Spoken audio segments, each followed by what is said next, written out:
Everyone, आपका बहुत बहुत स्वागत है मेरी छोटी सी प्यारी सी क्लास में, जिसमें हम लोग क्या पढ़ रहे हैं, हिंदी पढ़ रहे हैं। ठीक है। और किसके लिए? यूपीएसआई के लिए, जो हमारा एग्ज़ाम होगा दिसंबर मंथ में। ठीक है। तो हम लोग हिंदी में क्या क्या पढ़ चुके हैं? हम लोग हिंदी में वर्णमाला पूरा ख़त्म कर चुके हैं 5 लेक्चर में। फिर इसके बाद हम लोग संज्ञा पढ़ चुके हैं। संज्ञा भी हम लोग 3 वीडियो में देखे हैं। फिर और आज की वीडियो में हम क्या पढ़ेंगे? आज नेक्स्ट टॉपिक हमारा क्या है? सर्वनाम है। ठीक है। तो हम लोग आज सर्वनाम को देखते हैं, फिर इसके बाद वाले जो टॉपिक रहेगा उसको देखा जाएगा। पहले आज सर्वनाम को ख़त्म करते हैं। ठीक है। तो सर्वनाम क्या होता है? वे शब्द जो संज्ञा के स्थान पर प्रयोग किए जाते हैं। कहाँ पे? जो संज्ञा के स्थान पर प्रयोग किए जाते हैं उसे हम क्या कहते हैं? सर्वनाम कहते हैं। ये तो नॉर्मल सी परिभाषा है। ठीक है। तो देखते हैं, जैसे किसी वाक्य में, जैसे राकेश अच्छा छात्र है। ठीक है। राकेश मतलब कि राकेश विषयों को समझने पर ध्यान देता है। पहली बात तो ये राकेश कौन सी संज्ञा है? तो राकेश व्यक्तिवाचक संज्ञा है। कैसे? जैसे हम राकेश, एक ही राकेश की बात करते हैं ना, जैसे बहुत राकेश थोड़ी।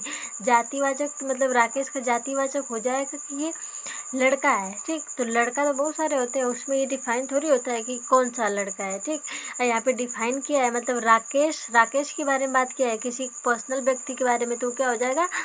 व्यक्तिवाचक संज्ञा। ठीक है। तो यहाँ पे ध्यान देना है कि राकेश शब्द कितनी बार आया है। तो यहाँ पे हम लोग देख रहे हैं राकेश एक बार और यहाँ पे 2 बार, मतलब कि राकेश विषयों को समझने पर ध्यान देता है। तो यहाँ पे राकेश 2 बार आया है। ठीक। तो इस राकेश को हटाकर हम यहाँ पे वह लिख सकते हैं। जैसे यहाँ पे हटा के हम क्या लिख सकते हैं? वह लिख सकते हैं। तो ये जो वह है, ये भी किसकी बात करेगा? ये भी राकेश की ही बात कर रहा है। जैसे राकेश अच्छा लड़का है, वह विषय को समझने पर ध्यान देता है, तो वह किसकी बात कर रहा है? राकेश। वह कौन है? राकेश ही है। तो यह यह वह है, यही क्या है? ये सर्वनाम है। ठीक है। तो इसकी दूसरी परिभाषा हम क्या समझते हैं? थोड़ा साफ कर लेते हैं इसको। देखिए, इसकी दूसरी परिभाषा क्या हो जाएगी कि राकेश शब्द की, मतलब कि जो सर्वनाम है, सॉरी राकेश नहीं, जो सर्वनाम है ये संज्ञा की पुनरावृत्ति को क्या करते हैं? रोकते हैं। संज्ञा की पुनरावृत्ति को रोकते हैं। जैसे राकेश अच्छा लड़का है, वो विषयों पे मतलब कि वो विषयों पे ध्यान देता है। तो यहाँ पे राकेश को हम हटा दिए, तो ये बार बार राकेश को हमें नहीं लिखना पड़े, इसलिए हम क्या करते हैं? यहाँ पे सर्वनाम का प्रयोग करते हैं। जैसे कि मतलब यहाँ पे हम संज्ञा ही रहने देते हैं, बट ये हमें हटाना क्या, मतलब इसको हम हटाते हैं इसलिए है कि यहाँ पे हम मतलब कि किसी, मतलब ये जो संज्ञा, ये बड़ा नाम भी आ सकता है, तो इसे हम छोटे नाम से क्या कर सकें? रिप्लेस कर सके। ठीक है। तो इसलिए हम क्या प्रयोग करते हैं? यहाँ पे संज्ञा सर्वनाम का प्रयोग करते हैं। ठीक है। जैसे यहाँ पे दिया एक और शब्द देखते हैं। जैसे देखिए, सर्वनाम शब्द संज्ञा के शब्दों की पुनरावृत्ति को क्या करते हैं? रोकते हैं। जैसे यहाँ पे क्या है, थोड़ा बड़ा करते हैं। जैसे यहाँ पे क्या है? सच्चिदानंद हीरानंद वात्स्यायन अज्ञे एक शानदार लेखक थे। ठीक है। फिर इसके बाद सच्चिदानंद हीरानंद वात्स्यायन अज्ञे हिंदी साहित्य पर अच्छी पकड़ रखते हैं। क्या करते हैं? अच्छी पकड़ रखते हैं। ठीक है। तो यहाँ पे देखने की बात यह होगी कि बार बार अगर सच्चिदानंद हीरानंद वात्स्यायन अज्ञे बार बार लिखेंगे तो क्या ये स्थान नहीं घेरेगा? ये बहुत सारा स्थान घेर रहा है। देखिए, इतना लंबा स्थान, फिर यहाँ पे इतना लंबा स्थान घेर रहा है। ठीक। तो इसको छोटा करने के लिए क्या आया है? सर्वनाम शब्द है। इसको छोटा करने के लिए क्या है? सर्वनाम शब्द आया है। इसी को हम क्या कहते हैं? सर्वनाम करते हैं। इसको हम दोबारा लिखने की ज़रूरत नहीं होगी। किससे? सर्वनाम, अगर सर्वनाम रहेगा तो। जैसे सच्चिदानंद हीरानंद वात्स्यायन अज्ञे एक शानदार लेखक थे, फिर इसके बाद हम लिख सकते हैं वो हिंदी साहित्य पर अच्छी पकड़ रखते हैं। तो ये जो वो है, यही क्या है? ये सर्वनाम है। ठीक है। तो आगे देखते हैं। अब समझ आए सर्वनाम क्या होता है? वे शब्द जो संज्ञा के स्थान पर प्रयोग किए जाते हैं वो क्या कहलाते हैं? सर्वनाम कहलाते हैं। ठीक है। तो अब इसको इस तरह भी डिफाइन कर सकते हैं कि ये, मतलब कि जो सर्वनाम शब्द क्या है, ये वाक्य की शोभा बढ़ाते हैं। जैसे हम बार बार, जैसे सच्चिदानंद हीरानंद वात्स्यायन बार बार लिखेंगे तो खराब लगने लगेगा ना, वाक्य भी बड़ा बड़ा हो जाएगा और पढ़ने का मन भी नहीं करेगा। इसलिए वाक्य की शोभा बढ़ाने के लिए भी हम किसके प्रयोग करते हैं? सर्वनाम का प्रयोग करते हैं। ठीक।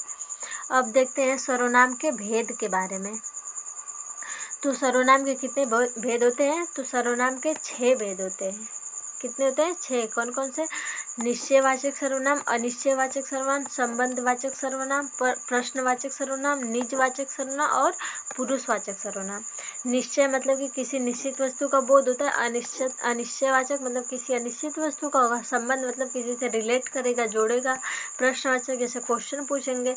निजवाचक मतलब स्वयंवाचक, स्वयं के बारे में। फिर इसके बाद पुरुषवाचक सर्वनाम आएंगे। ठीक है, तो सर्वनाम के कितने भेद होते हैं? तो सर्वनाम के 6 भेद होते हैं। ठीक, ये थे 6 भेद सर्वनाम के। बट मूल रूप से सर्वनाम के कितने भेद होते हैं? तो मूल रूप से सर्वनाम के 11 भेद होते हैं।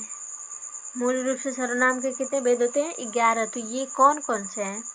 तो ये अलग से नहीं बनते, ये जो 6 टाइप है इसी में से आते हैं। मतलब जो 6 होते हैं इसी में से हमारे क्या बनते हैं? 11 होते हैं। मतलब कि ऐसे नॉर्मल पूछेगा कि सर्वनाम के कितने भेद होते हैं, तो आप क्या बताएंगे? 6 होते हैं। लेकिन मूल रूप से पूछेगा तो आप कितने बताएंगे? 11। ठीक है, तो कौन कौन? मैं और तू। मैं और तू ये क्या हो जाएगा? पुरुषवाचक सर्वनाम। जो और सो ये क्या कर रहा है? रिलेट कर रहा है किसी से ना, तो ये क्या हो जाएगा? संबंधवाचक सर्वनाम। ठीक, इसके बाद आएगा यह और वह, ये क्या है? निश्चयवाचक सर्वनाम है। फिर इसके बाद आप, ये क्या है? निजवाचक सर्वनाम, मतलब स्वयं के बाद खुद गया, निजवाचक सर्वनाम है। इसके बाद कौन, क्या, ये क्या है? प्रश्नवाचक सर्वनाम है। इसके बाद कोई और कुछ, तो ये कितने हो जाएंगे? तो ये कितने हो गए? 1 2 3 4 5 6 और इसके बाद ये 5 और इसके बाद वो 6, कितने हो जाएंगे? 11। पूरा मिला के कितने हो जाएंगे? 11। तो हम एक एक के बारे में देखते हैं। ठीक है, तो सर्वनाम के कितने भेद होते हैं? 6। मूल रूप से कितने होते हैं? मूल रूप से हमारे 11 होते हैं। ठीक, तो अब एक एक के बारे में देखते हैं। ठीक है, तो एक एक कौन है? पहले देखेंगे हम निश्चयवाचक सर्वनाम। निश्चयवाचक सर्वनाम का क्या है? इसे हम संकेतवाचक सर्वनाम भी कहते हैं। जैसे निश्चयवाचक में कौन कौन आएगा? यह और वह। मतलब कि ये संकेतवाचक सर्वनाम कैसे हो जाएगा? जैसे यह, तो यह किसी चीज़ को हम लोग दिखा रहे हैं, मतलब कि उसको हम मतलब संकेत ही ना कर रहे हैं। यह मेरी किताब है, तो यह मतलब कि संकेत कर रहे हैं यह मेरी किताब है। ठीक है, और यह किसी निश्चित वस्तु का बोध कराता है। जैसे यह पेन, यह मेरा पेन है, यह मेरा पेन है, मतलब कि निश्चित रूप से बता रहा है ना कि यह मेरा पेन है। ठीक, जैसे यह शर्ट मेरी है, यह मेरी शर्ट है, यह मेरी शर्ट है, तो यह मेरी शर्ट है। जैसे यह मेरा घर है, ये मेरे हथियार हैं, वो उसकी मेज है, वो तुम्हारे लोग हैं। ठीक, वो तुम्हारे लोग हैं। तो इसके देखिए, जो यह और ये मेरी, ये दोनों क्या है? दोनों सर्वनाम है। मेरी, मेरा, मेरे, ये सब क्या है? ये कौन सा सर्वनाम है? ये निजवाचक सर्वनाम नहीं, पुरुषवाचक सर्वनाम है। कौन से? पुरुषवाचक सर्वनाम है। जैसे क्या हो गया, इधर देखते हैं। जैसे मैं हो गया, फिर इसके बाद मेरा हो गया, हमारा हो गया और आप, इससे जितने शब्द मिलके बनते हैं वो क्या हो जाएंगे? पुरुषवाचक। मैं, मेरा, इसके बाद मेरा, हाँ मैं, मेरा, फिर हमारा, हमारी, फिर आपका, आपकी, ये सब क्या होते हैं? ये पुरुषवाचक सर्वनाम होते हैं। ठीक है, तो देखिए ये मतलब यहाँ पे दोनों, ये क्या है? सर्वनाम का पड़ोसी भी क्या है? सर्वनाम है। यह कौन सा सर्वनाम है? निश्चयवाचक सर्वनाम है। ये पुरुषवाचक। इसको हम आगे समझते हैं। मतलब पहले हम ध्यान देते हैं निश्चयवाचक सर्वनाम पे। ठीक है, तो निश्चयवाचक सर्वनाम क्या है? यह मेरी शर्ट है, तो यह मेरी शर्ट है, मतलब कि निश्चित रूप से कह रहा है ना कि मेरी शर्ट है। यह मेरा घर है, ये भी निश्चित रूप से कह रहा है। वो उसकी मेज है, मतलब वो भी बता रहा है कि वो उसकी मेज है, निश्चित रूप से वो उसकी ही मेज है। ठीक, वे तुम्हारे लोग हैं, तो ये क्या हो गया आपका? ये हो गया निश्चयवाचक सर्वनाम। ठीक है, एक शब्द यहाँ पे समझते हैं। देखिए, यदि सर्वनाम के स्थान पे क्या आ जाए? संज्ञा आ जाए। सर्वनाम के स्थान पे क्या आ जाए? संज्ञा आ जाए, तो उसे क्या कहते हैं? सर्वनामिक विशेषण हो जाएगा। क्या हो जाएगा? सर्वनामिक विशेषण हो जाएगा। जैसे यहाँ पे देखते हैं, यह पेन मेरा है, यह पेन मेरा है। पेन के बाद ये, मतलब यह क्या हो जाएगा? यह सर्वनाम है। कौन सा सर्वनाम? निश्चित सर्वनाम है, मतलब कि निश्चयवाचक। इसके बाद पेन क्या है? पेन हम बताए थे ना कि ये क्या होता है? संज्ञा होता है। संज्ञा मतलब पेन कौन सी संज्ञा है? तो ये जातिवाचक संज्ञा। जैसे पेन की भी क्वालिटी होती है, मतलब बहुत सारे लिखो फेंको पेन आते हैं, रिफिल वाले पेन आते हैं, तो ये क्या हो जाएगी? जातिवाचक। किसी एक पेन की बात थोड़ी कर रहा है, किसी कंपनी की नहीं बात कर रहा है ना, तो ये क्या है, ये पेन मेरा है, तो पेन क्या हो जाएगा, संज्ञा हो जाएगा। तो ठीक है, तो ये पेन मेरा है, तो इसके बाद देखिए सर्वनाम है, इसके बाद क्या आ जाएगा, संज्ञा आ जाएगा। तो ये क्या बन जाएगा, ये सर्वनामिक विशेषण बन जाता है। ठीक है, क्या हो जाएगा, सर्वनामिक विशेषण आ जाएगा। जैसे यह कुत्ता मेरा है, यह कुत्ता मेरा है, यह क्या है, यह सर्वनाम है, कुत्ता क्या है, संज्ञा है, तो ये क्या हो जाएगा, यह कुत्ता मेरा है, तो ये सर्वनामिक विशेषण हो जाएगा।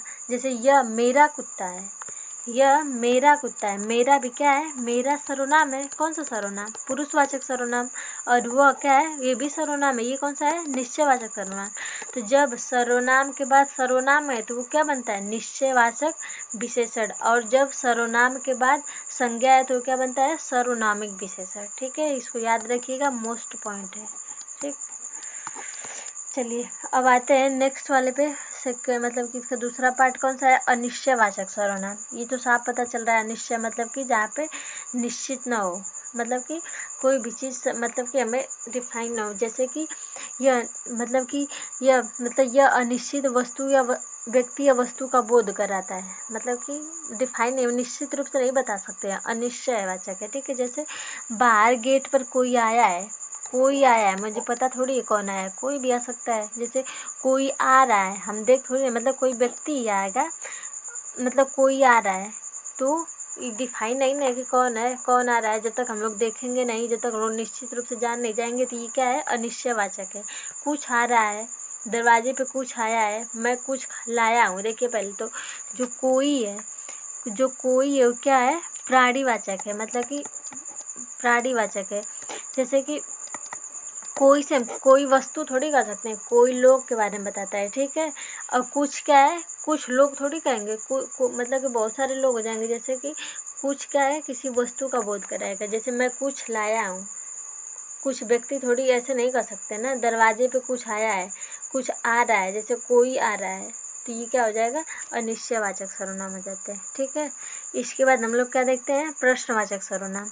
ये तो सभी को पता होगा, प्रश्नवाचक सर्वनाम क्या है, यह वह सर्वनाम है जो प्रश्न पूछने में प्रयुक्त किए जाते हैं। मतलब कोई भी चीज़, आप भी कोई प्रश्न पूछते हैं, ठीक, तो प्रश्नवाचक क्या है, जैसे वह सर्वनाम जो प्रश्न पूछने में प्रयुक्त किया जाए। जैसे कि यह किसकी पुस्तक है, यहाँ पे किसकी क्या कर रहा है, प्रश्न पूछ रहा है। दूध में क्या गिर गया, दूध में क्या गिर गया, तो क्या से हम क्या कर रहे हैं, प्रश्न पूछ रहे हैं, कुछ भी गिरा हो, जैसे किसी से क्वेश्चन पूछना है, यह किसकी कलम है, किसकी क्या हो जाएगा, प्रश्नवाचक सर्वनाम।